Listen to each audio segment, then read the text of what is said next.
អូអើយក្រអូបសំបួរកាស្រងនេសាក្លិនស្រែស្រូវទុំ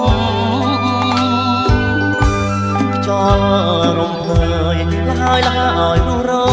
យកាមទុំរលឹកឈូកក្រពុំរីកលំអរផ្ទៃបឹងចង់លោកដៃបេះមករឡោមហើយថាថាភ្នំភ្នំការស្រស់ច្រឡឹងចង់សងកើតជាក្នុងរស់ក្បែរមាត់បាំងក្រេបលំអងឈូកប្រលឹងបងអើយ